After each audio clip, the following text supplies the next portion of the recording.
Hallelujah. सबों को जय मसीह की, प्रेज द लॉर्ड। आइए इस समय हम इस लाइव ऑनलाइन आराधना को हम शुरू करेंगे और जितने भी लोग इस समय लाइव होंगे या हमें देखेंगे, इस समय हम सब मिलकर परमेश्वर की आराधना करेंगे। हालेलुया। आइए इस समय हम प्रार्थना के द्वारा शुरू करें। हालेलुया। धन्यवाद धन्यवाद धन्यवाद धन्यवाद देते हैं स्वर्ग दयालु पिता परमेश्वरी होगा। हम एक बार फिर से हम आपका धन्यवाद कर रहे हैं प्रभु जी। आज के इस पवित्र दिन में परमेश्वर आपने हमें ये मौका दिया, ये अनुग्रह दिया परमेश्वर प्रभु कि फिर से हम आपके सिंहासन के सम्मुख आकर परमेश्वर आपके नाम को हम महिमा दे सके। खुदा परमेश्वर आपके जीवन सच्चे और अच्छे नाम को परमेश्वर हम आदर दे सके। खुदा परमेश्वर प्रभु, क्योंकि कोई नहीं है परमेश्वर आदर के योग्य और कोई भी नहीं है परमेश्वर महिमा के योग्य, बस एकमात्र आप है खुदावंद परमेश्वर प्रभु। हालेलुया। धन्यवाद कर रहे हैं खुदावंद परमेश्वर। इस समय पिता परमेश्वर आपके भक्त लोग जहां कहीं भी इस समय आराधना कर रहे हैं खुदावंद परमेश्वर, हम प्रार्थना करते हैं परमेश्वर हर एक जगह हर एक स्थान में आपकी उपस्थिति होने पाए परमेश्वर प्रभु जी। जितने भी लोग हमें इस समय सुन रहे हैं परमेश्वर, हमारे साथ मिलकर हमारे साथ जुड़कर आराधना करने पाए खुदावन परमेश्वर, और एक बार फिर से आपकी उपस्थिति उन्हें भरने पाए खुदावन, आपका अभिषेक उतरने पाए परमेश्वर, आपके सामर्थ से लोग परमेश्वर भरने पाए खुदावन परमेश्वर। आज की सुबह में एक बार फिर से परमेश्वर हर एक को स्पर्श कर कीजिए परमेश्वर, हर एक को छू लीजिए परमेश्वर प्रभु जी। Hallelujah hallelujah hallelujah. इस समय खुदावन परमेश्वर आज के वचन को भी परमेश्वर हम आपके हाथों में सौंपते हैं, हर एक बातों को हम आपके हाथों में सौंपते हैं। सारा आदर और महिमा सम्मान हम आपको देते हैं। प्रभु यीशु मसीह के नाम से प्रार्थना मांग लेते हैं, आमीन। हालेलुया। आज इस समय हम एक छोटी सी आराधना को करेंगे और आराधना में जाने से पहले परमेश्वर ने हमें एक वचन दिया है और बहुत ही सुंदर सा यहाँ पर बात लिखा हुआ है। भजन संगीता उसका 96 चैप्टर 96 और उसका एक पद इस प्रकार से कहता है कि यहोवा के लिए एक नया गीत गाओ, हे सारी पृथ्वी के लोगों, यहोवा के लिए गाओ, यहोवा के लिए गाओ, उसके नाम को धन्य कहो, दिन दिन उसके लिए उद्धार का सुसमाचार सुनाते रहो। आमीन। बहुत सुंदर सा वचन जो परमेश्वर ने आज हम सबों को दिया है कि यहोवा के लिए एक नया गीत गाओ। हालेलुया। और इस समय हम जानते हैं कि हमारे प्रभु यीशु मसीह के समान उसके तुल्य और कोई दूसरा परमेश्वर नहीं है। क्या आप तैयार हैं मेरे साथ आराधना करने के लिए? हालेलुया आमीन। आइए इस समय हम थोड़े समय हम चलेंगे परमेश्वर की उपस्थिति में। पौलुस कहता है कि आओ हम हियाव बांधकर उसके सिंहासन, उसके अनुग्रह के सिंहासन के सम्मुख चले। आइए इस समय हम हियाव बांधकर परमेश्वर के सिंहासन के सम्मुख चलेंगे और उसे आदर और महिमा देंगे और उसकी आराधना करेंगे। यस।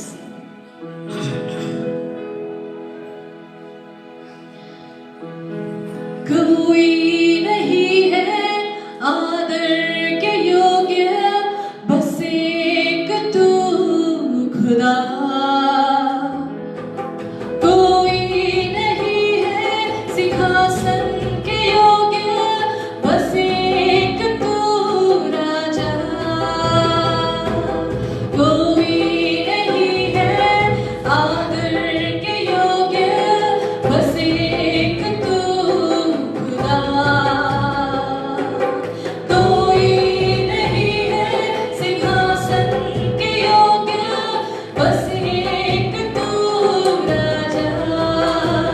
सारा आदर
सच्चाई से आइए उसके नाम को पुकारेंगे। कोई नहीं है महिमा के योग्य, बस एक तू यहोवा। कोई नहीं है वेदा पवित्र, बस एक तू मसीहा। कोई नहीं है महिमा के योग्य, बस एक तू यहोवा। कोई नहीं है वेदा पवित्र, बस एक तू मसीहा। सारा आदर सारी महिमा तुझको मिले यीशु। सारा आदर सारी महिमा तुझको मिले यीशु। नाम यीशु का ऊंचा, गाए मेरे साथ। नाम यीशु का ऊंचा, नाम यीशु का ऊंचा, नाम यीशु। नाम यीशु का ऊंचा, नाम यीशु का ऊंचा, नाम यीशु का ऊंचा, नाम यीशु। तेरे नाम में है चंगाई, तेरे नाम में है रिहाई, तेरे नाम में है भलाई। यीशु नाम, तेरे नाम में है चंगाई, तेरे नाम में है रिहाई, तेरे नाम में है भलाई। यीशु नाम। यस लॉर्ड, हालेलुया, आमेन। आइए इस समय अपने ध्यान को परमेश्वर की ओर लगाएंगे। स्तुति के योग्य और महिमा के योग्य हमारे प्रभु यीशु मसीह। मेरे साथ फिर से एक आत्मा, एक तन, एक मन होकर गाएंगे। हालेलुया। आइए। कोई नहीं है आदर के योग्य, बस एक तू खुदा। कोई नहीं है सिंहासन के योग्य, बस एक तू राजा।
महिमा मिल सके खुदावंद परमेश्वर। यस लॉर्ड, तेरे नाम के लिए जिए हम, तेरे नाम के लिए जिए हम, तेरे नाम के लिए जिए हम, तेरे नाम के लिए जिए हम। तू बढ़े मैं घटूं, मेरे जीवन से महिमा तुझे मिले। तू बढ़े मैं घटूं, मेरे जीवन से महिमा तुझे मिले। स्तुतियों के बीच में विराजमान प्रभु, तू बढ़े और मैं घटूं। स्तुतियों के बीच में विराजमान प्रभु, तू बढ़े और मैं घटूं। तू बढ़े मैं घटूं, मेरे जीवन से महिमा तुझे मिले। तू बढ़े यस लॉर्ड, मैं घटूं, मेरे जीवन से महिमा तुझे मिले। तू मेरा है मैं तेरा हूँ, तू मेरा है मैं तेरा हूँ, तू मेरा है मैं तेरा हूँ। ऐ खुदा मेरे खुदा, मेरा जीवन तेरा खुदा। ऐ खुदा मेरे खुदा, मेरा जीवन तेरा खुदा। तू बढ़े मैं घटूं, मेरे जीवन से महिमा तुझे मिले। सब मिलके हम गाएंगे। तू बढ़े मैं घटूं, मेरे जीवन से महिमा तुझे मिले। तू बढ़े मैं घटूं, मेरे जीवन से महिमा तुझे मिले। तू बढ़े मैं घटूं, तू बढ़े मैं घटूं, मेरे जीवन से महिमा तुझे मिले। आत्मा सच्चाई से गाड़ लो। तू बढ़े मैं घटूं, मेरे जीवन से महिमा तुझे मिले। तू बढ़े मैं घटूं, मेरे जीवन से महिमा तुझे मिले।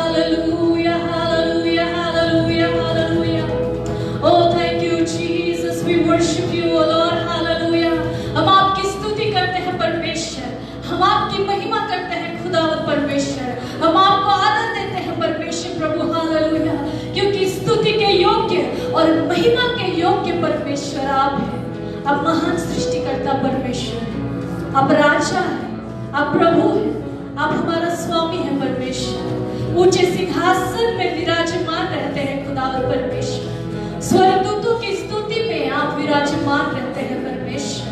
Hallelujah, hallelujah, hallelujah.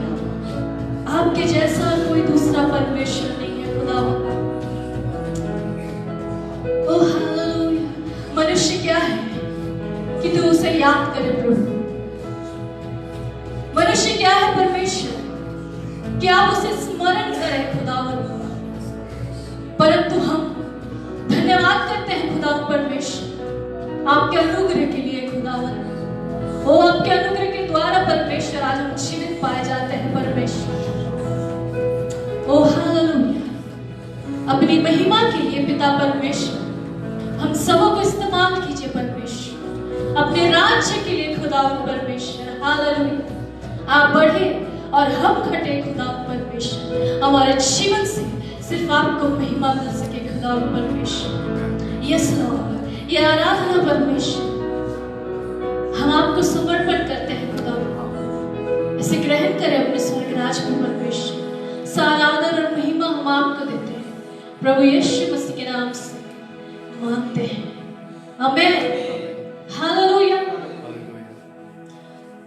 हम पिता परमेश्वर को धन्यवाद करते हैं आज के सुंदर सा दिन के लिए जो प्रभु ने हमारे जीवन में दिया है। और हम सब इस समय जानते हैं कि हम सब परमेश्वर की उपस्थिति में इस समय हम बैठे हैं अपने अपने घरों में या जहां कहीं भी। हम विश्वास करते हैं कि प्रभु आपके साथ है। आइए इस समय हम भजन संगीता में से पढ़ेंगे। अगर आपके हाथों में इस समय बाइबल है तो मेरे साथ आप निकाल सकते हैं भजन संगीता उसका 96 चैप्टर 96। और बहुत ही सुंदर सा भजन यहाँ पर लिखा हुआ है। आइए इससे हम पढ़ेंगे 1 पद से लेकर 10 पद तक।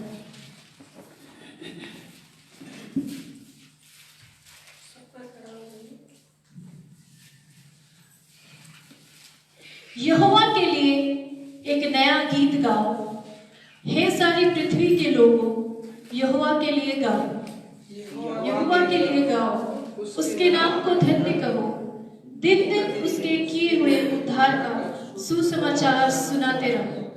अन्य जातियों में उसकी महिमा का और देश देश के लोगों में उसके आश्चर्य कर्मों का वर्णन करो, क्योंकि यहोवा महान और अति स्तुति के योग्य है।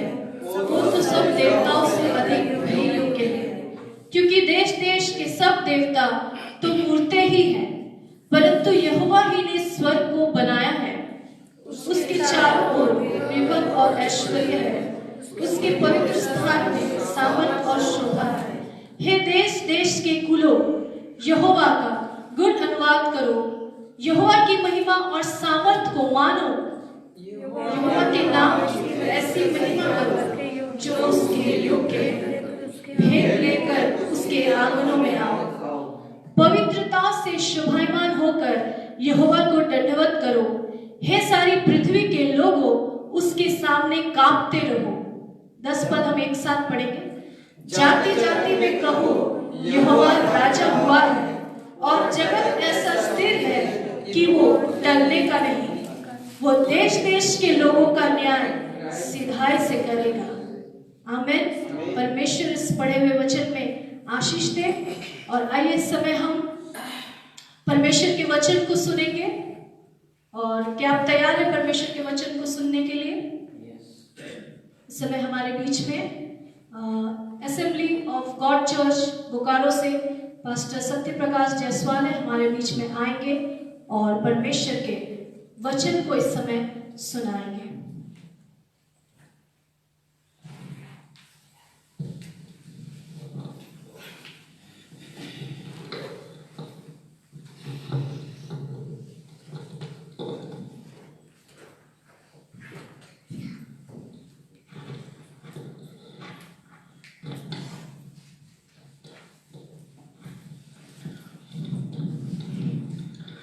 हालेलुया। सबों को जय मसीह की। प्रभु यीशु मसीह के नाम से आप सबों का हम स्वागत करते हैं और परमेश्वर को हम धन्यवाद देते हैं आज के सुंदर समय के लिए। परमेश्वर महान और सामर्थ्य है और प्रभु ने हमें अब तक संभाल के रखा है, इसलिए हम परमेश्वर को धन्यवाद देते हैं। मई महीने के पहले रविवार अर्थात 5वें महीने में हम लोग प्रवेश कर पाए हैं। ये परमेश्वर का अनुग्रह है। और आज मैं आपके साथ एक विशेष बातचीत करना चाहता हूं। इससे पहले कि मैं प्रभु के वचन में जाऊं और आपको प्रभु के वचन से रूबरू कराऊं, मैं आपको बताना चाहता हूं कि मैं यहां पर कंडेम करने के लिए, दोष लगाने के लिए नहीं, परंतु परमेश्वर के उन गुण तत्वों के विषय में बताने के लिए मौजूद हूं जिसके द्वारा परमेश्वर ने मेरा अभिषेक किया है। लूका उसके 4 अध्याय और उसके 18 वचन को अगर आप पढ़ेंगे तो व्यवस्था बताती है। परमेश्वर के वचन को अगर आप देखेंगे, लूका उसके 4 अध्याय और उसके 18 वचन को, प्रभु का आत्मा मुझ पर है, इसलिए उसने कंगालों को सुसमाचार सुनाने के लिए मेरा अभिषेक किया है और मुझे इसलिए भेजा है कि बंधियों को छुटकारे का और अंधों को दृष्टि पाने का सुसमाचार प्रचार करूं और कुचले हुए को छुड़ाऊं और प्रभु के प्रसन्न रहने के वर्ष का प्रचार करूं। मैं आज आपके सामने जो वचन रखने वाला हूं, इससे पहले कि मैं प्रभु का वचन आपको बताऊं, मैं आपको बताना चाहता हूं कि मुझे यह स्थान इसलिए नहीं दिया गया कि मैं आपके ऊपर में दोष लगाऊं, लेकिन परमेश्वर ने मुझे यह स्थान इसलिए दिया है ताकि मैं उसके अनुग्रह के सुसमाचार का प्रचार करूं। आपको पता है यह स्थान जहां से मैं आपके सामने परमेश्वर का वचन रखता हूं, भाई बताते हैं, यह स्थान जो है जिसे हम लोग पुलपिट कहते हैं, और पुलपिट का मतलब है कि गड्ढे में गिरे हुए व्यक्ति को खींचकर बाहर निकालना।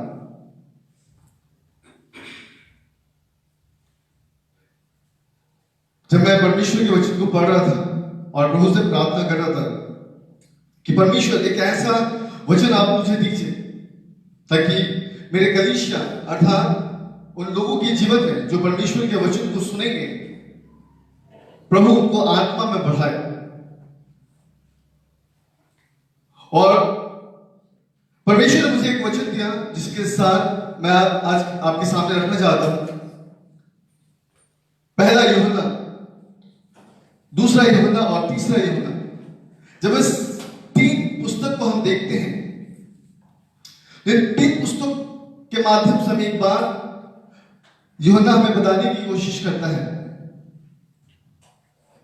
हमें सावधान रहने की आवश्यकता है। जब आप पहला यूहन्ना जब आप पढ़ते हैं, वहां पर 2 विषय के बातों में यह पुस्तक लिखी गई है। पहला कि लोग प्रभु में स्थिर रहे, और दूसरा उन झूठी शिक्षाओं से सावधान रहे। जब आप दूसरे यूहन्ना को पढ़ेंगे तो दूसरे यूहन्ना में भी इसी विषय को लेकर यूहन्ना ने आगे चर्चा किया। तीसरी पुस्तक को पढ़ेंगे तो आप वहां भी आप देख सकते हैं, ये तीनों पुस्तक बहुत सिमिलैरिटी है, बहुत समानता में है। जब हम दूसरी पुस्तक की ओर बढ़ते हैं और उसके 1 अध्याय और उसके 8वें वचन को हम पढ़ते हैं, तो वहां प्रभु के वचन में कुछ इस प्रकार से लिखा गया है। दूसरा यूहन्ना उसका 1 अध्याय और उसके 8वां वचन,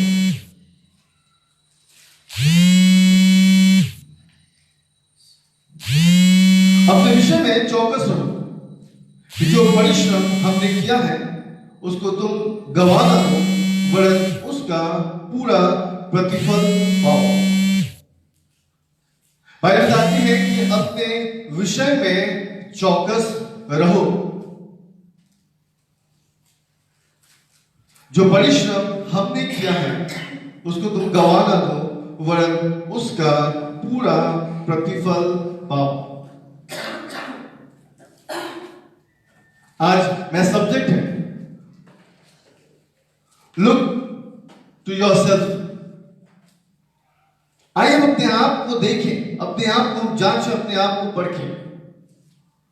यूहन्ना एक ऐसा अगुआ था जिसको अपनी कलीसिया के विषय में चिंता था, जो अपनी कलीसिया के विषय में लगातार मनन किया करता था, अपनी कलीसिया को लगातार स्मरण किया करता था। दूसरे यूहन्ना की पुस्तक जब आप इसके विषय में जानकारी लेंगे तो आपको पता चलेगा ये पुस्तक जो है इफिसियंस में लिखा गया था। यूहन्ना की तीसरी पत्री जो है एक स्थिर कलीसिया के विषय में है, जो कलीसिया को अगुवाई करती है। दूसरा यूहन्ना जब आप पढ़ते हैं, आप देखते हैं वहां पर एक स्त्री के विषय में चर्चा की जाती है और उसके साथ साथ उनके बच्चों के विषय में भी चर्चा की जाती है।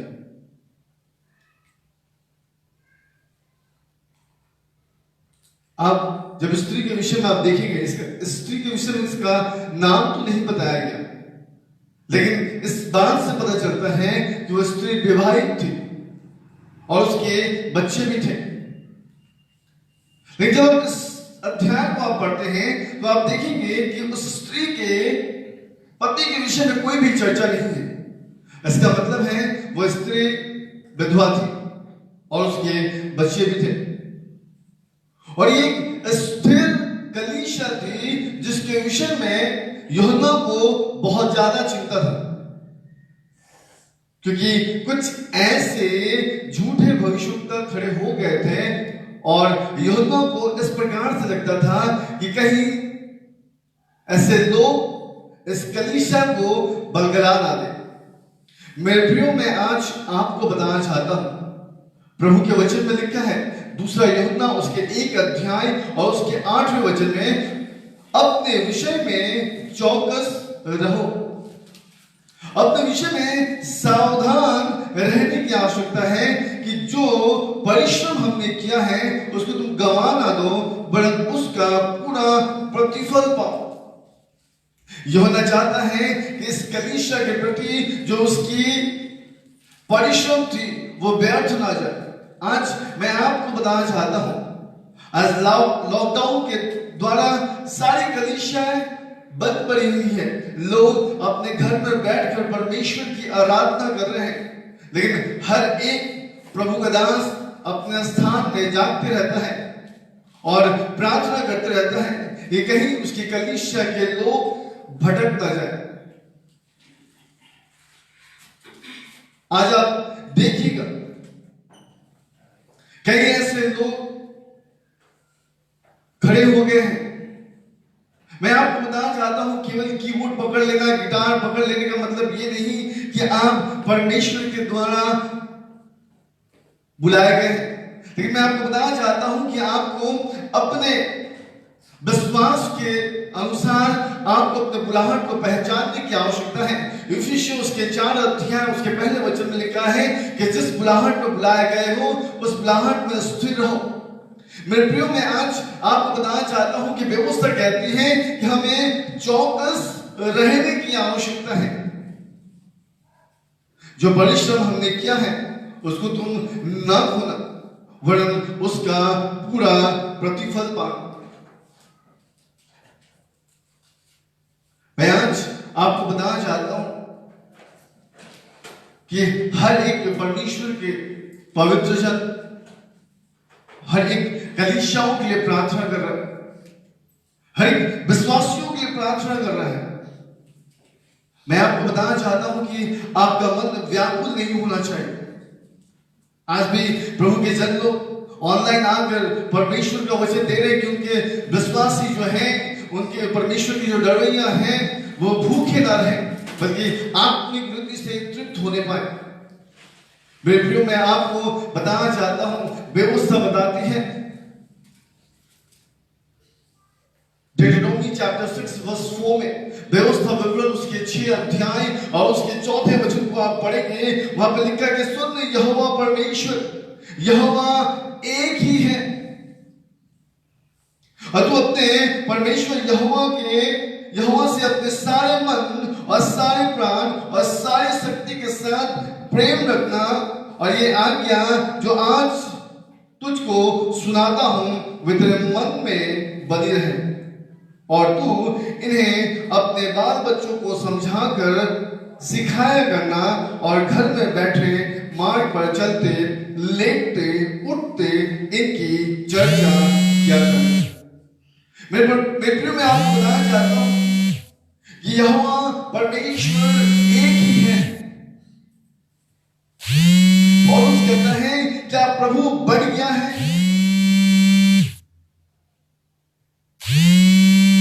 परमेश्वर ने जो वचन आज रखा है, मैं आपको बताना चाहता हूं कि प्रभु का वचन कहता है यहोवा परमेश्वर अपने सारे मन और सारे प्राण और सारी शक्ति के साथ प्रेम रखा, और ये आज्ञा जो मैं आज तुमको सुनाता हूं वे तेरे मन में बनी रहे। इन आज्ञाओं से आप हट ना जाए, बल्कि सोते समय, लेटते समय, जागते समय, चलते समय, बैठते समय, जब भी आप चर्चा करें, परमेश्वर के इन वचनों को आप लगातार अपने मन में रखकर इसकी चर्चा करें। क्योंकि मैं आज आपको बताना चाहता हूं कि जब आप इन वचनों की चर्चा करेंगे, परमेश्वर का वचन कहता है इसी कारण पवित्र लोग सिद्ध हो जाए और सेवा का काम किया जाए और मसीह की देह उन्नति पाएगी। जब आप परमेश्वर के वचनों की चर्चा आपस में करेंगे, जब आप परमेश्वर की चर्चा अपने मन में करेंगे, जब आप परमेश्वर के वचन को लगातार ध्यान देंगे, और यूहन्ना यही चाहता था कि उसके स्थिर कलीसिया लगातार परमेश्वर के वचन को मनन करते रहे, सोते समय, उठते समय, बैठते समय, लेटते समय लगातार उसके वचन की चर्चा करते रहे, ताकि ऐसे झूठे भविष्यवक्ताओं के जालों में ना फंस जाए। मैं आपको बताना चाहता हूं ये केवल आज के दिनों की बात नहीं है, लेकिन उस पहली शताब्दी की पहली कलीसिया के विषय में बात मैं कर रहा हूं, जब उन दिनों में भी ऐसे भविष्यवक्ताएं खड़े थे, ऐसे झूठे शिक्षाएं देने वाले खड़े थे। व्यवस्था कहती है कि मुझे और आपको लगातार परमेश्वर के वचन की चर्चा करने की आवश्यकता है, ताकि पवित्र लोग सिद्ध हो जाएं, सेवा का काम किया जाए और मसीह की देह उन्नति पाए। इफिसियों उसके 4 अध्याय उसके 12 वचन को आप पढ़ेंगे, प्रभु का वचन कहता है कि पवित्र लोग सिद्ध हो जाएं जब उनके वचनों को पढ़े और सेवा का काम किया जाए और मसीह की देह उन्नति पाए, अर्थात कलीसिया में वृद्धि होने पाए, कलीसिया बढ़े पाए, कलीसिया में सामर्थ आने पाए, कलीसिया के लोग प्रभु के आत्मा के 9 फलों से भर जाने पाए, 9 वरदान से भर जाने पाए। मेरे प्रियो, मैं आज आपको बताना चाहता हूं, अपने आप को देखने की आवश्यकता है, क्योंकि इब्रानियों की पत्री उसके 13 अध्याय और उसका 17 वचन कहता है अपने अगुओं की मानो, अपने अगुओं की सुनो। आज कलीसिया अपने अगुओं की सुनना नहीं चाहती है। मेरे प्रियो, मैं आपको परमेश्वर के वचन से समझाना चाहता हूं और प्रभु की उपस्थिति में मैं आपको आगे बढ़ाना चाहता हूं। व्यवस्था कहती है कि अपने अगुओं की मानो और उसके अधीन रहो, क्योंकि वे उनके सामने तुम्हारे प्राणों के लिए जागते रहते हैं, जिनका लेखा देना पड़ेगा, जिनका लेखा देना पड़ेगा। बाइबल बताती है कि आज मुझे और आपको लगातार परमेश्वर के दासों के बातों को सुनने की आवश्यकता है। मैं आपको बताना चाहता हूं कि आज यह स्थान मुझे यूं ही प्राप्त नहीं हो गया, मैं यूं ही आपके लिए वचन को नहीं दे रहा। कहीं ना कहीं मेरे आत्मिक पिता का परिश्रम का प्रतिफल आप देख सकते हैं। मैं देख सकता हूं कि किस प्रकार से परमेश्वर ने मेरे जीवन को आशीष किया। और मैं आपको बताना चाहता हूं, यही खुदा बाप है जो आपके जीवन को भी बहुतायत से आशीष कर सकता है। इसलिए मेरे प्रियो, मैं आपको कहना चाहता हूं कि अपने अगुओं की मानो और उनके अधीन रहो। भटकने की आवश्यकता नहीं, इधर उधर जाने की आवश्यकता नहीं। और यूहन्ना को इसी बात की चिंता थी, यूहन्ना इसी बात से परेशान था, कहीं उसके स्थिर कलीसिया जो है वो भटक ना जाए, कहीं उसके स्थिर कलीसिया के बीच में कोई झूठा प्रचारक ना आ जाए।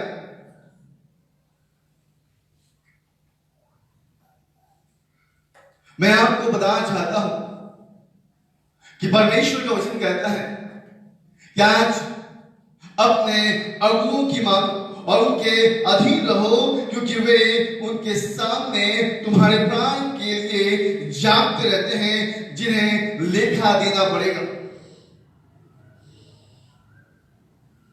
आज परमेश्वर के दासों से परमेश्वर उनकी कलीसियाओं का लेखा लेगा कि उनकी कलीसिया किस प्रकार से थी।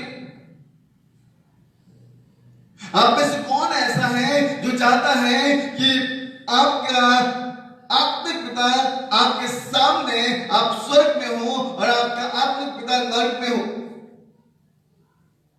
मैं आपको बताना चाहता हूं, प्रभु का वचन कहता है, परमेश्वर का वचन कहता है कि हमें भले काम करने में साहस ना छोड़े, क्योंकि यदि हम ढीले ना हो तो ठीक समय पर कटनी काटेंगे। गलातियों उसके 6 अध्याय उसके 9वें वचन को आप पढ़ सकते हैं। हमें भले काम करने में साहस नहीं छोड़ने की आवश्यकता है। वचन कहता है क्योंकि यदि हम ढीले ना हो तो ठीक समय पर हम कटनी काटेंगे। मेरे प्रियो, मैं आपको बताना चाहता हूं और प्रभु के वचन से आपकी आत्मा रक्षा करना चाहता हूं। और मैं जिस प्रकार से यूहन्ना अपनी कलीसिया को इस विषय में बढ़ा रहा था और इस कलीसिया के विषय में उसको इस बात का अंदेशा था कि कहीं ऐसे झूठे प्रचारक, ऐसे झूठे भविष्यवक्ताओं के चुंगल में ये कलीसिया न फंस जाए, व्यवस्था बताती है। और यही कारण था, यूहन्ना अपनी कलीसिया को सावधान कर रहा था, यूहन्ना अपनी कलीसिया को सचेत कर रहा था। और इसलिए दूसरा यूहन्ना उसके 1 अध्याय और उसके 8वें वचन में प्रभु का वचन इस प्रकार से कहता है कि अपने विषय में चौकस रहो कि जो परिश्रम हमने किया है उसको तुम गंवा ना दो, वरन पूरा प्रतिफल पाओ। याद रखिए, जो परिश्रम प्रभु के दास ने आपके जीवन में किया है, आपके घर में लगातार विजिट पे जाना, प्रार्थनाओं में याद करना, उपवास प्रार्थनाओं में रखना, दिन भर आपके विषय में चिंतन करना।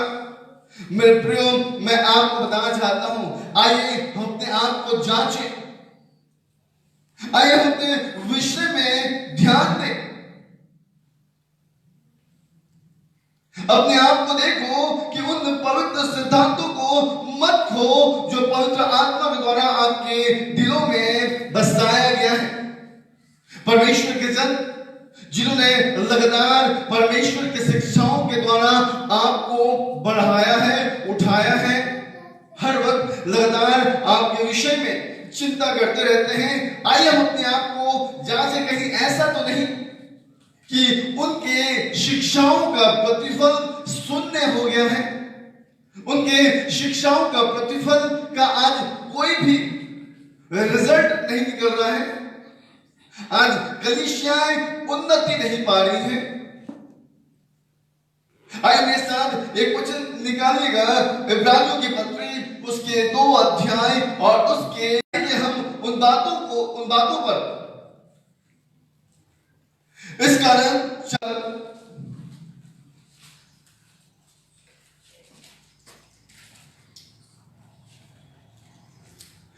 चाहिए कि हम उन बातों पर जो हमने सुनी है, अधिक ध्यान दें, ऐसा ना हो कि बहकर उनसे दूर चले जाएं।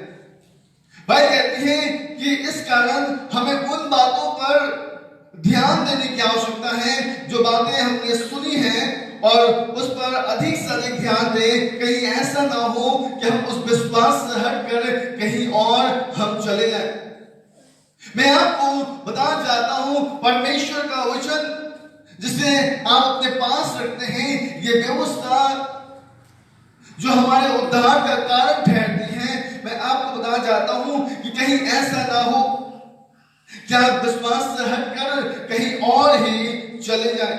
इसलिए प्रभु के वचन में लिखा है इब्रानियों उसके 2 अध्याय और उसके पहले वचन में कि इसी कारण हमें उन बातों को जो हमने सुनी है अधिक ध्यान दें, ऐसा ना हो कि बहकर उनसे दूर चले जाए। जो बातें परमेश्वर के दास, आपके अगुवे जो लगातार आपको सिखाते रहते हैं, कहीं ऐसा ना हो क्या आप उनसे भटक कर कहीं और चले जाएं। मैं आज आपको बताना चाहता हूं कि आपको आत्म रक्षा करने की आवश्यकता है। Look to yourself. हमें चौकस रहने की आवश्यकता है, हमें सावधान रहने की आवश्यकता है, क्योंकि मेरे प्रियो मैं आपको बताना चाहता हूं कि यूहन्ना जिस विषय में भयभीत था, यूहन्ना जिस विषय में सोच रहा था कि कहीं ऐसा ना हो कि उनके बीच में कोई ऐसा प्रचारक आए, उनके बीच में कोई ऐसे लोग आ जाए जिसके द्वारा वो भटक ना जाए। इसलिए बाइबल बताती है कि 2 यूहन्ना उसके पहले अध्याय और उसके 8वें वचन में यूहन्ना कहता है कि अपने विषय में चौकस रहो कि जो परिश्रम हमने किया है उसको तुम खो ना दो, वरन उसका पूरा प्रतिफल पाओ।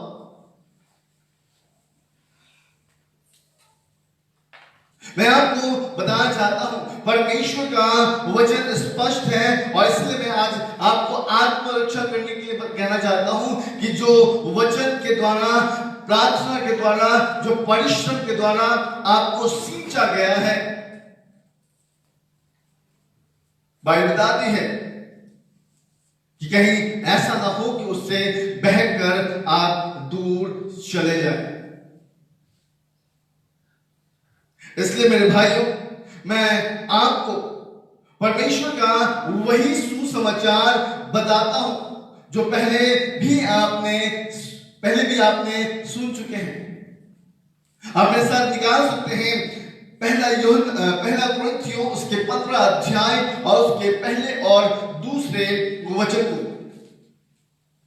पहला कुरिन्थियों उसका 15 अध्याय और उसका पहला और दूसरे वचन को, और वहां पर लिखा है, हे भाइयों मैं तुम्हें वही सुसमाचार बताता हूं जो पहले सुन चुके हो, जिसे तुमने अंगीकार भी किया था और जिसमें तुम स्थिर भी हो।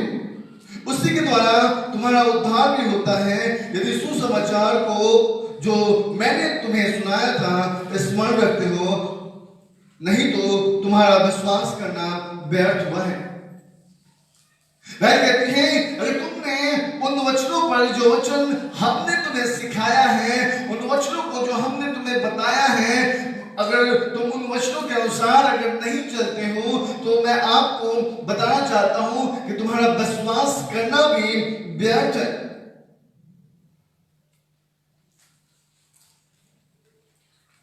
आइए हम अपने विश्वास को जांचें, अपने आत्म रक्षा करें, क्योंकि मैं आपको बताना चाहता हूं इन दिनों में आपको बहुत कुछ सुनने को मिलेगा, लेकिन उद्धार उसी का होगा जो अंत तक धीरज धरेगा। बाइबल कहती है, परमेश्वर का वचन कहता है, हम जो परमेश्वर के सहकर्मी हैं ये भी समझते हैं कि परमेश्वर का अनुग्रह जो तुम पर हुआ है व्यर्थ न रहने दो। याद रखिए, परमेश्वर का अनुग्रह जो हम पर हुआ है, जो प्रभु के दासों के द्वारा हम पर हुआ है, इसको हम व्यर्थ ना जाने दें। परमेश्वर के वचन के ऊपर में हम मन लगाएं, उनकी शिक्षाओं के ऊपर में ध्यान दें। इसलिए यूहन्ना चाह रहा था उसकी कलीसिया चौकस रहे, ताकि उस पे यूहन्ना के द्वारा जो परिश्रम किया गया है वो व्यर्थ ना हो, लेकिन वो कलीसिया उसका पूरा पूरा प्रतिफल पाए। आइए हम अपने आप को देखें, क्योंकि मैं आपको बताना चाहता हूं कहीं ऐसा तो नहीं कि आपने अपने आप को जांचा नहीं और आपका व्यक्तिगत गवाही जो मसीह में आपको इस बात की चिन्हार्थी देती है और इस बात की पुष्टि करती है कि आप प्रभु के विश्वासी हैं, कहीं आपने उस विश्वास को खो तो नहीं दिया, कहीं आपकी गवाही खत्म तो नहीं हो गई, कहीं आपका टेस्टिमनी कोलैप्स तो नहीं हो गया। मैं आपको बताना चाहता हूं, अपने आप को देखो कि आप व्यक्तिगत गवाही को तो नहीं खोते हो, क्योंकि अगर आज आप अपने व्यक्तिगत गवाही को ही खो देते हैं तो मैं आपको बताना चाहता हूं, आप मसीह के जीवन के शुरुआती चिन्हों के द्वारा जो आप सुरक्षित पाए जाते थे, जिसके द्वारा आपकी पहचान थी, अगर आप इन दिनों में उन गवाहियों को अगर आप खो देते हैं तो मेरे प्रियो मैं आपको बताना चाहता हूं कि आप प्रभु से बहुत दूर चले गए हैं। आइए हम अपने आप को जांचें और इस विषय को मनन करें कि क्या हमने अपने गुप्त प्रार्थना के समय को खो दिया है, अपने गुप्त प्रार्थना के भेदों को हमने खो दिया है। जब परमेश्वर मुझसे और आपसे प्रकाशनाओं के द्वारा बातचीत किया करती थी, क्या हमने वो समय अब किसी और विषय में लगा दिया है? क्या हमने वो समय अब किसी और बातों में हमने प्रकट कर दिया है? बाइबल कहती है चौकस रहो, लुक टू योरसेल्फ, अपने आप को देखो। आइए हम अपने आप को देखिए, अपने आप को हम समझें कि आज हम किस स्तर पर है। अगर आज भी हमारा स्तर नहीं बढ़ रहा है, हम स्टेप बाय स्टेप नहीं बढ़ रहे हैं, तो मैं आपको बताना चाहता हूं आपका शरीर तो बढ़ रहा है, लेकिन आपकी सोच उस छोटे से बच्चे के समान है। एक छोटा सा बच्चा अगर दूध जो है बॉटल से पिए वो देखने में बहुत अच्छा लगता है, लेकिन जब एक बड़ा व्यक्ति लेट कर बॉटल से दूध पिए तो कैसा दिखेगा? आप खुद अपने आप में इमेजिन कीजिए कि कहीं आपका गुप्त प्रार्थना का समय तो नहीं खो गया।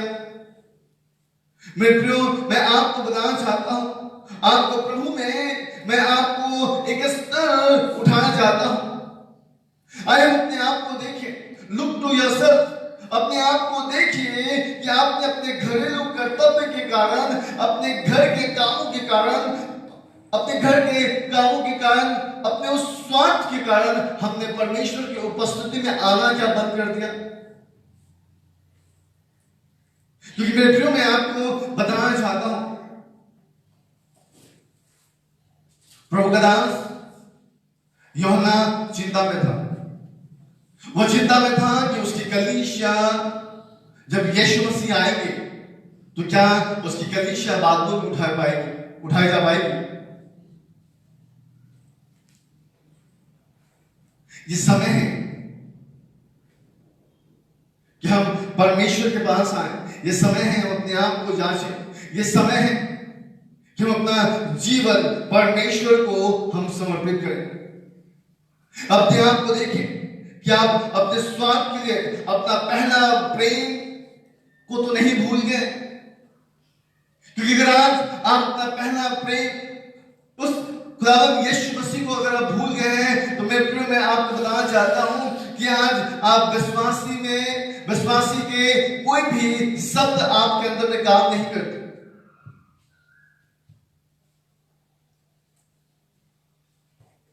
याद रखिए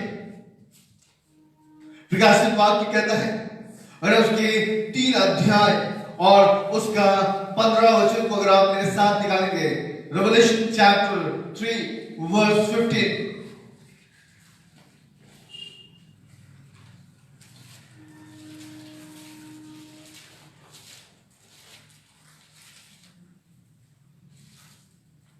मैं तेरे कामों को जानता हूं कि तू ना तो ठंडा है और ना गर्म।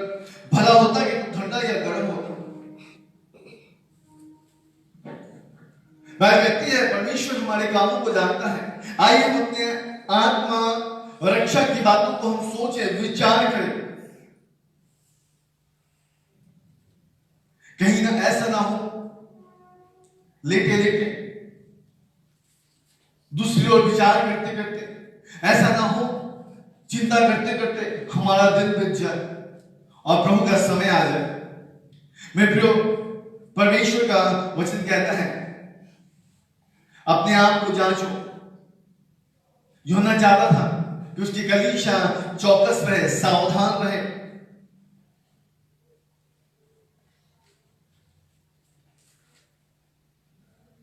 परमेश्वर का वचन कहता है इब्रानियों उसके 10 अध्याय उसके 35 वचन में, इसलिए अपना साहस ना छोड़ना क्योंकि उसका प्रतिफल बड़ा है।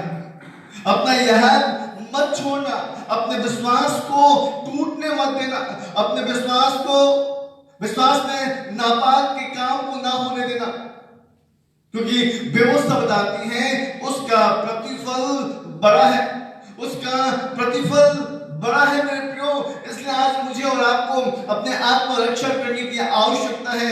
मुझे और आपको अपने आप को जांचने की आवश्यकता है। व्यवस्था बताती है, परमेश्वर का वचन कहता है कि हमें अपने हृदय में अर्थात परमेश्वर के उस सिद्धांतों के अनुसार चलने की आवश्यकता है जो हमारे अगुओं ने हमारे अंदर बोया है। याद रखिए,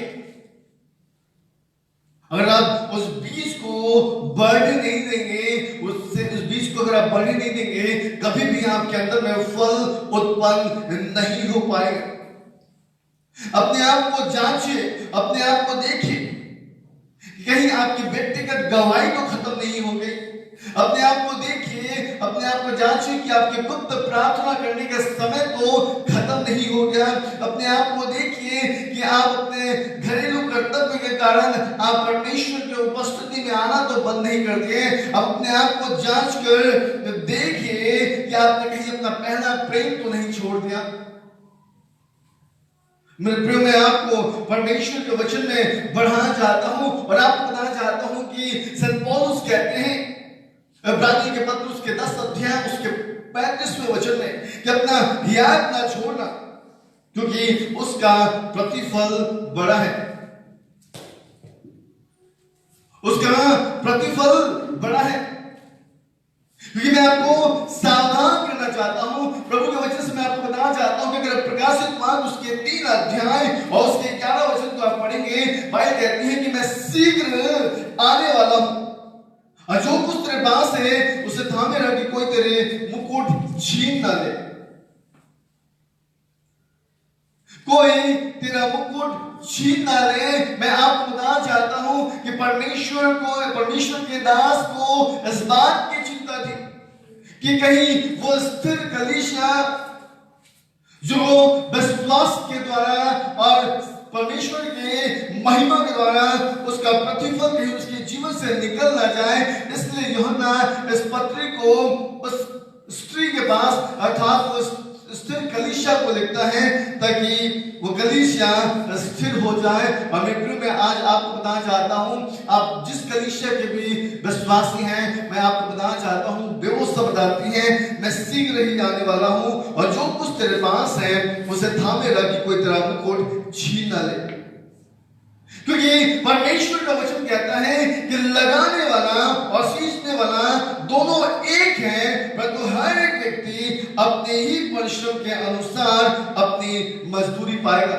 लगाने वाला और सींचने वाला दोनों एक हैं, परंतु हर एक मनुष्य अपने परिश्रम के द्वारा ही अपना मजदूरी प्राप्त करेगा।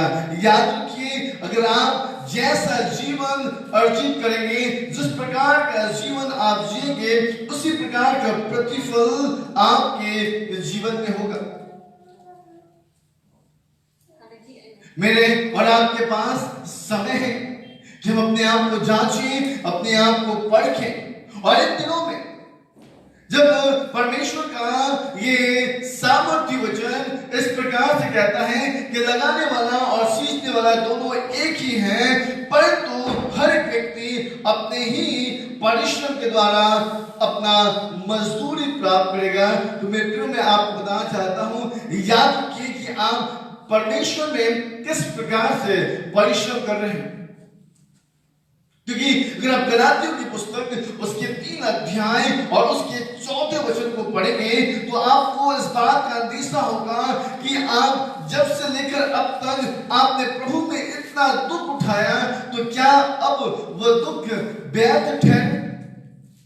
प्रभु में आपका परिश्रम व्यर्थ ठहरे?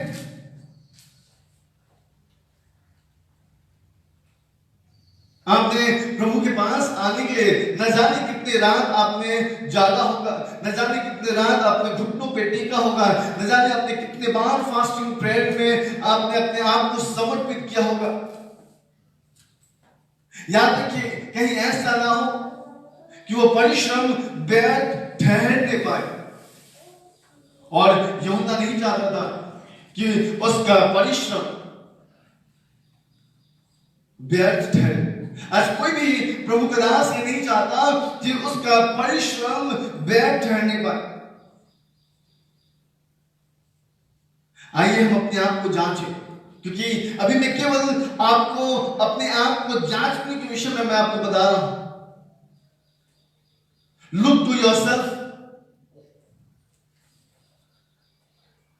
व्यवस्था कहती है कि अगर आज आप इन दिनों में भी परमेश्वर के वचन से दूर है, प्रभु की उपस्थिति से दूर है, आपका डिवोशन टाइम खत्म हो गया है, आप परमेश्वर की उपस्थिति में नहीं बैठते, आप परमेश्वर के साथ वार्तालाप में नहीं बैठते, आपके साथ और परमेश्वर का कोई भी गुफ्तगू नहीं होता, तो मैं आपको बताना चाहता हूं कि आपका परिश्रम कहीं ना कहीं व्यर्थ ठहर रहा है।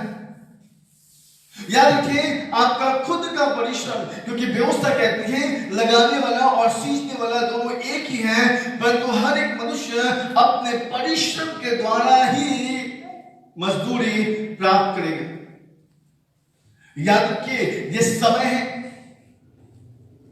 कि हम जिस प्रकार से प्रभु में हम परिश्रम करेंगे, जिस प्रकार से हम परमेश्वर के जनों के द्वारा उन वचनों के अनुसार हम अपने जीवन यापन करेंगे, मैं आपको बताना चाहता हूं उसी प्रकार का प्रतिफल आपके जीवन में होगा। मैं आपको बताना चाहता हूं कि ध्यान दीजिए, कहीं ऐसा ना हो कि कोई परमेश्वर के अनुग्रह से वंचित रहे और कोई कड़वी जड़ फूट कर कष्ट दे, उसके द्वारा बहुत से लोग अशुद्ध हो जाएंगे। मुझे और आपको ध्यान देने की आवश्यकता है, कहीं ऐसी कोई कड़वी जड़ तो हमारे अंदर में काम नहीं कर रहा।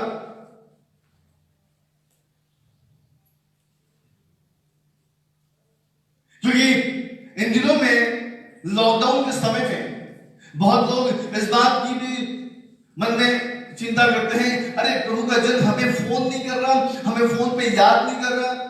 लेकिन मैं आपको बताना चाहता हूं, हर एक परमेश्वर का दास जो प्रभु के बुलाहट पे खड़ा है, वो अपनी कलीसिया के हर एक व्यक्ति के लिए, हर एक विश्वासी के लिए, परमेश्वर के हर एक डरवैयों के लिए लगातार घुटने टेक कर प्रार्थना करता है। इसलिए आपको अपने अंदर इस बात को जांचने की आवश्यकता है और आपको ध्यान देने की आवश्यकता है कि कहीं ऐसा ना हो कि आप परमेश्वर के अनुग्रह से वंचित हो और आपके अंदर में कहीं ऐसा कोई जड़ फूट ना फूटे कि आपके द्वारा बहुत से लोग अशुद्ध हो जाएं। इन दिनों में अपने आप को जांचने की आवश्यकता है। इसलिए मैं प्रिय में आपको बताना चाहता हूं, भले ही आप कलीसिया से इस वक्त दूर हैं, घर पर हैं, संगति नहीं कर पा रहे, लेकिन मैं आपको बताना चाहता हूं, फिलिपियोस के 3 अध्याय उसके 16 वचन को अवश्य आप अपने जीवन में पढ़िएगा। वहां पे व्यवस्था में लिखा है, परमेश्वर का वचन कहता है, इसलिए जहां तक हम पहुंचे हैं उसी के अनुसार चले। जहां तक आप पहुंचे हैं, जहां तक परमेश्वर के दास ने पहुंचाया है, जिस स्तर पर आपको लेके गए हैं, मैं आपको बताना चाहता हूं उसी स्तर पर बना रहिए, ना कि उससे नीचे आइए। क्योंकि अगर आप उस स्तर से नीचे आते हैं और उस स्तर से अगर आप नीचे आ जाते हैं, मैं आपको बताना चाहता हूं, याद रखिएगा कहीं ऐसा ना हो कि आप अपने विश्वास को व्यर्थ समझ लें। क्योंकि ये समय है, ये घड़ी है कि हम अपने आप को परखे, अपने आप को हम जांचें। क्योंकि हर एक प्रभु का दास आपके पीछे बहुत सैक्रिफाइस करता है। आपको सामने में प्रचार करते हुए दिखता होगा, लेकिन उसके पीछे बहुत कुछ सैक्रिफाइसेस है जो आपको दिखाई नहीं देता। मैं आपको परमेश्वर के वचन से उत्साहित करना चाहता हूं। फिलिपियों उसके 3 और उसके 16 में लिखा है, इसलिए जहां तक हम पहुंचे हैं उसी के अनुसार चले, उसी के अनुसार बढ़े, उसी के अनुसार हम परमेश्वर के सम्मुख आए, प्रार्थना में जीवन बिताए, परमेश्वर की उपस्थिति में चले, लोगों के साथ संगति रखें, लोगों के साथ कंसर्न रखें, परमेश्वर के साथ कम्युनिकेशन रखें। क्योंकि मैं आपको बताना चाहता हूं, यही हर एक परमेश्वर का दास चाहता है कि उसकी कलीसिया परिपक्व हो।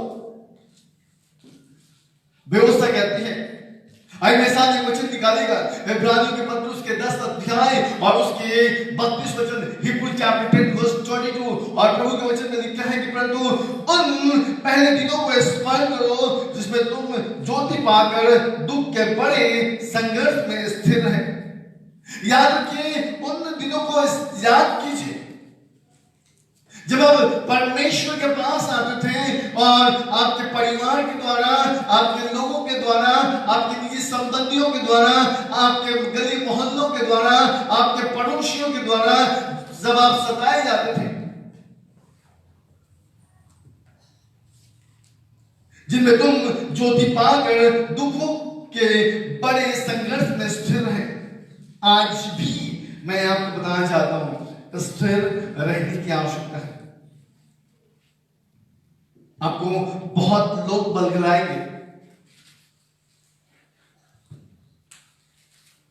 बहुत लोग बहुत से विचारधाराओं को रखेंगे, बहुत लोग चाहेंगे इन दिनों में कलीसियाएं टूटे। याद रखिए, इन दिनों में तोड़ने की नहीं लेकिन जोड़ने की आवश्यकता है। इन दिनों में हमें प्रभु की उपस्थिति में आने की आवश्यकता है। और यूहन्ना भी यही चाहता था कि उसकी कलीसिया प्रभु में बढ़े, सावधान रहे। इसलिए यूहन्ना कहता है, लुक टू योरसेल्फ। मैं आपको बताना चाहता हूं, यूहन्ना कहता है अपने विषय में चौकस रहो। मैं जल्द खत्म करूंगा, आइए हम दूसरे पड़ाव में जाएंगे। और दूसरा पड़ाव क्या कहता है कि जो परिश्रम हमने किया है उसको ना गवा दो। अब तो हम लोग देख रहे थे लुक टू योरसेल्फ, लेकिन अब हम लोग इसी पद के दूसरे पड़ाव को देखेंगे और वहां पे लिखा है कि जो परिश्रम हमने किया है उसको तुम गवा ना दो।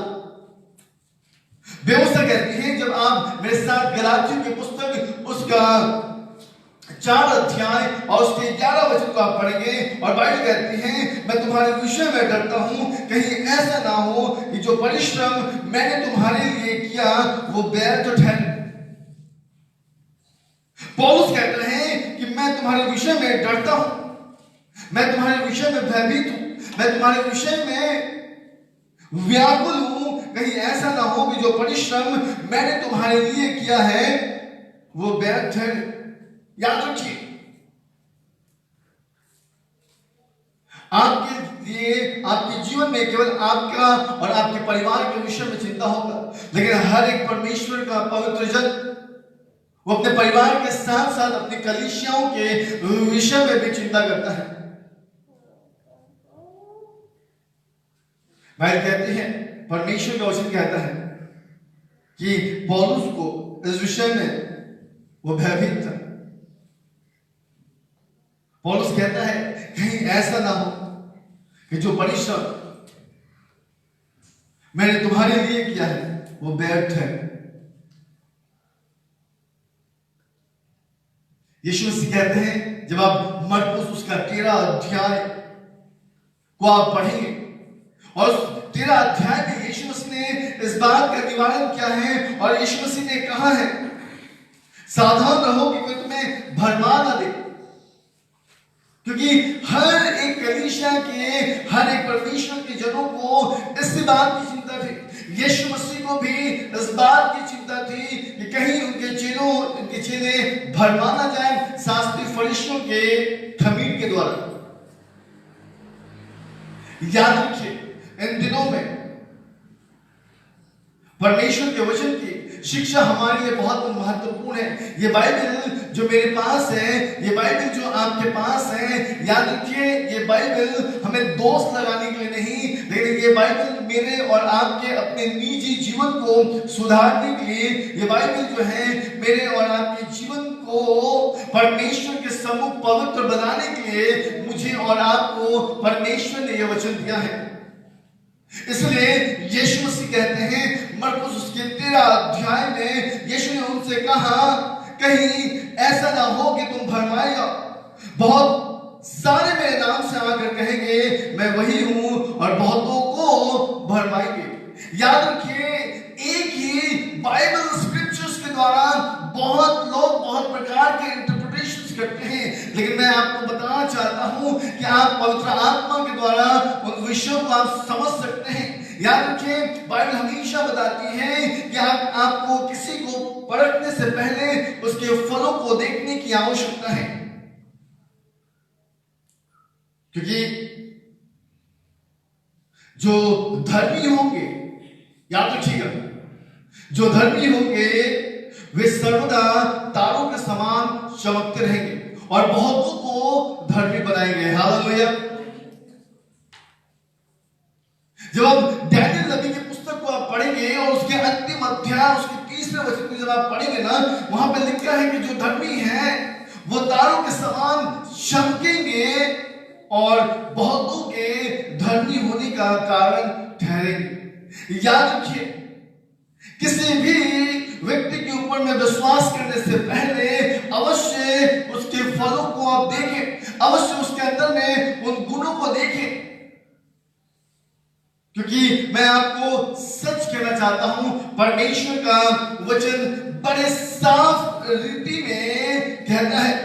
अगर आप मेरे साथ पहला यूहन्ना उसके 4 अध्याय और उसके पहले वचन को आप पढ़ेंगे, वहां पे लिखा है प्रियो हर एक आत्मा की प्रतीत ना करो, बस आत्माओं को परखो कि वे परमेश्वर की ओर से है कि नहीं, क्योंकि बहुत से झूठे भविष्यवक्ता जगत में निकल खड़े हुए हैं। इसलिए मैं आज आपको परमेश्वर के वचन से सावधान करना चाहता हूं और प्रभु के वचन से मैं आपको उत्साहित करना चाहता हूं कि हमें हर एक आत्मा की प्रतीत करने की आवश्यकता नहीं, क्योंकि दानियल भविष्यवक्ता की पुस्तक उसके 12 अध्याय उसके 30वें वचन में लिखा है जो बहुतों को धर्मी बनाते हैं वे सर्वदा तारों के समान प्रकाशमान रहेंगे। याद रखिए इन दिनों में जब आप अपने अगुओं को छोड़ और किसी भी प्रचारक के प्रचार को अगर आप सुनते हैं, मैं आपको बताना चाहता हूं झट से प्रतीत ना करें, बल्कि पवित्र आत्मा से पूछें, पवित्र आत्मा की उपस्थिति में जाएं और पवित्र आत्मा के द्वारा उन विषयों को आप अपने जीवन में रखें। क्योंकि मेरे प्रिय मैं आपको बताना चाहता हूं यूहन्ना, पौलुस ये सब व्याकुल थे, इवन जीसस भी व्याकुल थे, और इसलिए यीशु मसीह ने कहा सावधान रहो कि कोई तुम्हें भरमाए ना, कोई तुम्हें ना भरमाए, पर तुम सावधान रहो और देखो मैं तुम्हें सब बातें पहले ही कह दी है। यीशु मसीह कहते हैं इससे पहले कि तुम भरमाए जाओ मैंने सारा बातें तुम्हें खोल कर कह दी है कि कैसे लोग आएंगे, किस प्रकार से आपको परमेश्वर के वचन से बलगला देंगे, किस प्रकार से आपको प्रभु की उपस्थिति से हटा देंगे। मैं आज आपको कहना चाहता हूं जब आप मेरे साथ लूका उसके 21 अध्याय और उसके 8वें वचन को आप पढ़ेंगे, वहां पे संत लूक इस प्रकार से परमेश्वर के वचन के द्वारा सावधान करते हैं कि भरमाए ना जाओ, क्योंकि बहुत से से मेरे नाम से आकर कहेंगे कि मैं वही हूं, और यह भी कि समय निकट आ पहुंचा है, तुम उनके पीछे चले ना जाना। बहुत लोग आपको कहेंगे कि समय निकट आ गया है। याद रखिए, परमेश्वर ने आपको विज़डम दिया है, अगर नहीं दिया है मानिए, क्योंकि पहला ग्रंथियों उसके 12 अध्याय उसके 8 से 10 पद के अंदर परमेश्वर के उन आत्मा के फलों के विषय में बताया गया है। द मैसेज ऑफ विज़डम,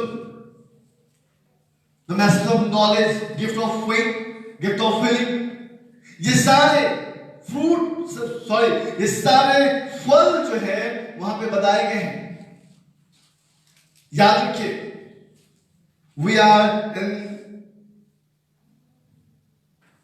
हम एक ऐसे दिनों में हैं जहां पर बहुत लोग बहुत सी बातें आपको बताएंगे। इसलिए यूहन्ना कहते हैं कि चौकस रहो, क्योंकि जो परिश्रम हमने तुम में किया है, कहीं ऐसा ना हो कि तुम उसे गवा दो, परंतु उसका पूरा प्रतिफल पाओ। और मैं चाहता हूं कि जिस प्रकार से यूहन्ना ने कहा कि लुक टू योरसेल्फ, अपने आप को देखो, चौकस रहो, और कहीं ऐसा ना हो कि जो परिश्रम हमने किया है तुम उसको गवा दो, लेकिन उसका पूरा प्रतिफल भी पाओ। उसका पूरा प्रतिफल हमें पाने की आवश्यकता है। याद रखिए, इसलिए हम प्रभु में इतना परिश्रम कर रहे हैं। इसलिए देखिए, हमारे नेबर्स, हमारे पड़ोसी, हमारे लोग, हमारे नीच लोग जो हमारे स्वयं के विरोधी हैं, अगर आप मत्ती उसके 10 अध्याय उसके 36 वचन को पढ़ेंगे, मैथ्यू चैप्टर 10 वर्स 26 को पढ़ेंगे, वहां पे लिखा है कि आपके घर के लोग आपके विरोधी होंगे, आपके घर के लोग आपका दुश्मन होंगे। मैं आपको बताना चाहता हूं कि इस प्रकार से आप अपने बैरियों से लड़ते हुए, इस प्रकार से आप प्रभु में बढ़ते हुए अगर आप अपने विश्वास को खो देते हैं, तो मैं आपको बताना चाहता हूं कि आप उस प्रतिफल से महरूम रह जाएंगे, उस प्रतिफल से आप छूट जाएंगे। ये समय है मेरे प्रियो, ताकि हम अपने जीवन में किए हुए परिश्रम का प्रतिफल प्राप्त करें। आइए मेरे साथ एक वचन को निकालिएगा, पहला कुरिन्थियों उसके 15 अध्याय और उसके 8वें वचन को, और हम देखते हैं कि पौलुस को क्या रिवॉर्ड मिलता है।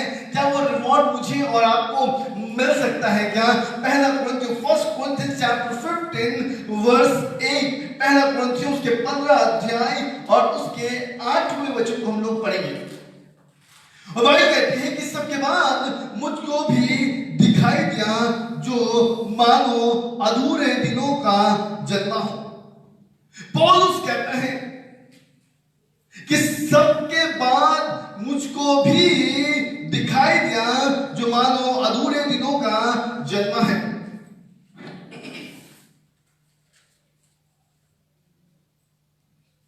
कौन दिखाई दिया? किसके विषय में कहता है? आप जब छठे पद को पढ़ेंगे ना, आपको पता चलेगा कि 500 लोगों से अधिक लोगों ने यीशु मसीह को देखा। अंत में याकूब ने भी देखा, और भाई कहते हैं कि सबसे आखिरी में मुझको भी दिखाई दिया जो मानो अधूरे दिनों का जन्मा हो। पौलुस कहता है कि सबके बाद प्रभु को मैंने भी देखा है। मेरे प्रियो, यही तो मेरा और आपका रिवॉर्ड है। हालेलुया! यही तो मेरा और आपका प्रतिफल है। याद रखिए कि हम और आप यीशु मसीह को देख सके। आमीन, हालेलुया! हम और आप यीशु मसीह को हम देख सके। मेरे को यही तो प्रतिफल है।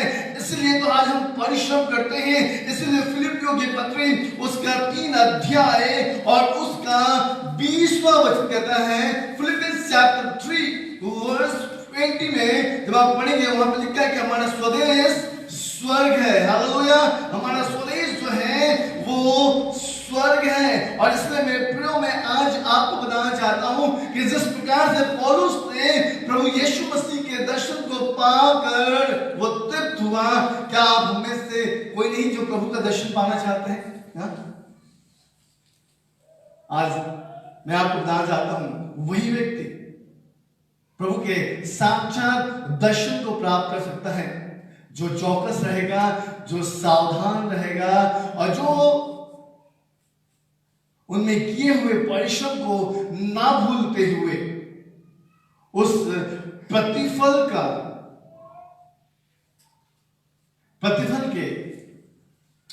को अपने जीवन में देखेगा। क्योंकि मैं आज आपको बताना चाहता हूं परमेश्वर मुझे और आपको रिवॉर्ड देना चाहता है और पौलुस उस रिवॉर्ड को प्राप्त करता। आपको पता है पौलुस ने कई परिश्रम किए। अगर आप देखेंगे तो यीशु मसीह के बाद पौलुस ही है जो यीशु मसीह ने एक बार 39 कोड़े खाए और पौलुस ने कई बार खाए। हालेलुया। मेरे प्रियो मैं आपको बताना चाहता हूं, बस मैं 2 वचन बताऊंगा और फिर समाप्त करूंगा। फिलिपियों की पत्री कहती है कि हमारा स्वदेश स्वर्ग है और मुझे और आपको जिस परिश्रम में आज हम दौड़ रहे हैं, इसलिए मुझे और आपको आवश्यकता है कि हम उस रिवॉर्ड को हासिल करें। पौलुस कहता है मैं अपने निशाने की ओर दौड़ता हूं, कहीं ऐसा ना हो कि मैं उस निशाने से चूक ना जाऊं। याद रखिए कहीं ऐसा ना हो कि आप भी अपने निशाने से चूक ना जाए, क्योंकि मैं आपको बताना चाहता हूं शैतान बहुत चालाक है। वो आकर आपके जीवन में कुछ पड़ाव नहीं रखेगा, लेकिन एक ऐसा भरमा देगा कि आप प्रभु की उपस्थिति से हटकर कहीं और ही दिशा में ना चले जाए।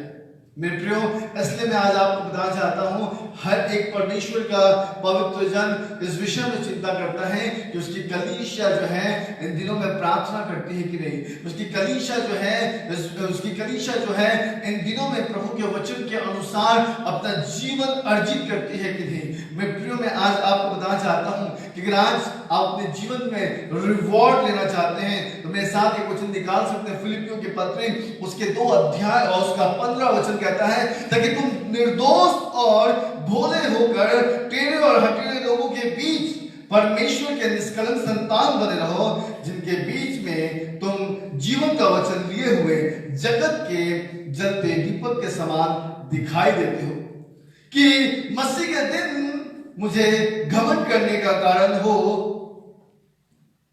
कि ना मेरा दौड़ना और ना मेरा परिश्रम करना व्यर्थ हुआ है।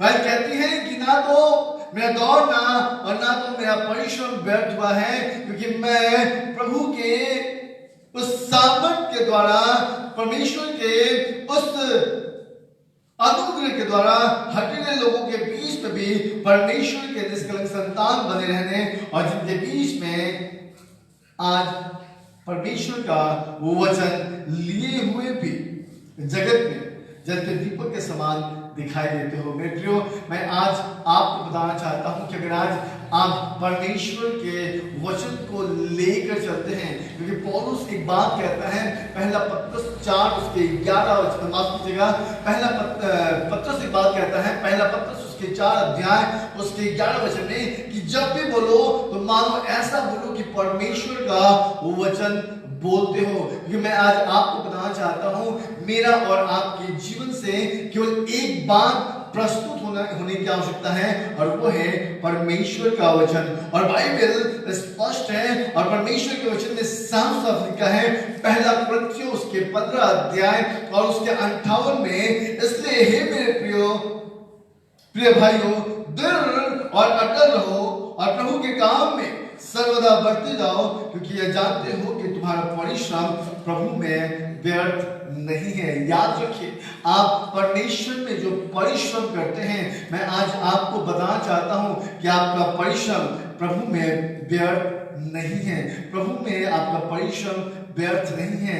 याद रखिए अगर आज आप प्रभु में है, मैं आपको बताना चाहता हूं 3 बातों का ध्यान आपको अपने जीवन में रखने की आवश्यकता है। सबसे पहले अपने आप को देखिए और जो परिश्रम आपने किया गया है उसके विषय में चिंता कीजिए। और तीसरी बात, आप अपना प्रतिफल ना खो दे, क्योंकि अगर आज आप अपना प्रतिफल खो रहे हैं, इसका मतलब यह है कि आप परमेश्वर के उपस्थिति से हट रहे हैं। Hallelujah, hallelujah.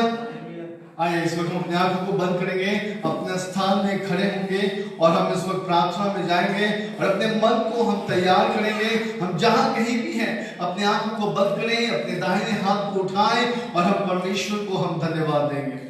Hallelujah, thank you Lord, धन्यवाद यीशु।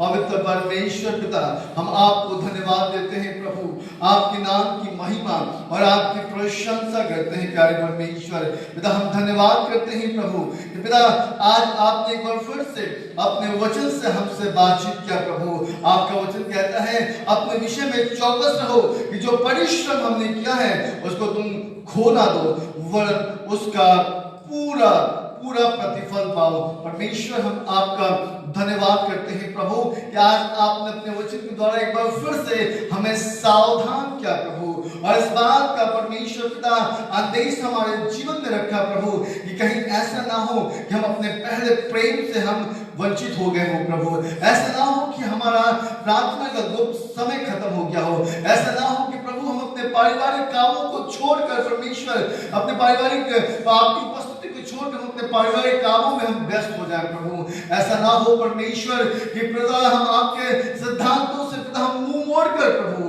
हम किसी और बढ़ गए हो पिता। प्यारे परमेश्वर, हम प्रार्थना करते हैं प्रभु अपने उपस्थिति से हमें भर प्रभु उन्हें दे परमेश्वर, ताकि प्रभु हम भले काम करने में साहस ना छोड़े प्रभु, ताकि पिता हम सही समय पे प्रभु हम कटनी काटने वाले होने पाए प्रभु जी। पिता परमेश्वर, हमें सिद्ध कर, हमें पवित्र कर प्रभु, ताकि हमारे द्वारा प्रभु की सेवा का काम किया जाए और मसीह की देह उन्नति पाने पाए। पिता, हम एक बार फिर से आपको हम धन्यवाद देते हैं प्रभु। हम प्रार्थना करते हैं पिता इस मई महीने के पहले रविवार के लिए पिता, और प्रभु आने वाले दिनों में परमेश्वर होने दीजिए। अब हमें और भी परिपक्व कीजिए, वचन में बढ़ाइए, सामर्थ्यशाली बनाइए प्रभु जी। और इस कोरोना वायरस को परमेश्वर जो सारे दुनिया को प्रभु अस्त व्यस्त करती है पिता, हम यीशु मसीह के नाम से प्रभु हम शापित करते हैं पिता। हम यीशु मसीह के नाम से इस कोरोना वायरस को कैंसिल करते हैं और प्रभु हम दुआ करते हैं प्रभु जो लोग संक्रमित हैं पिता उनके ऊपर में हाथ बढ़ाइए प्रभु। हर एक स्टेट के ऊपर में प्रभु, हर एक कंट्री के ऊपर में पिता, हर एक जहां पे पिता, जहां पर पिता जो वायरस पाया जाता है, हम यीशु मसीह के नाम से खारिज करते हैं और प्रार्थना करते हैं प्रभु उन लोगों के लिए पिता जो लोग इन दिनों में बीमार पाए जाते हैं प्रभु, जो अपने जीवन में कमजोर हैं, जो इन दिनों में पिता अपने आप को परमेश्वर एकांत पाते हैं पिता परमेश्वर, प्रभु आप सहारा दीजिए पिता। जो लोग बीमार हैं उनके अन्न जल और पानी को आशीष कर प्रभु, उनके रोगों को मुक्त कर परमेश्वर, उद्धार के हर्ष से भर दे प्रभु। आज उनके विषय में जाने के लिए प्रभु तू सहायता कर पिता, ताकि उनके जीवन के द्वारा प्रभु आपको महिमा मिलने पाए पिता। उन्हें दीजिए ताकि इन वचनों को प्रभु हम पूरे हफ्ता मनन करने पाए पिता, और इन वचनों के द्वारा हम आशीष पाते हुए प्रभु अपने जीवन में आगे बढ़े और आपको महिमा मिलने पाए। धन्यवाद करते हैं प्रभु, सारी महिमा हम आपको देते हैं पिता। इस छोटी सी विनती और प्रार्थना अपने उद्धारकर्ता प्रभु यीशु मसीह के मीठे और सामर्थ्य नाम से मांगते हैं, सुनिए और स्वर्गराज में रहेंगे। आमीन।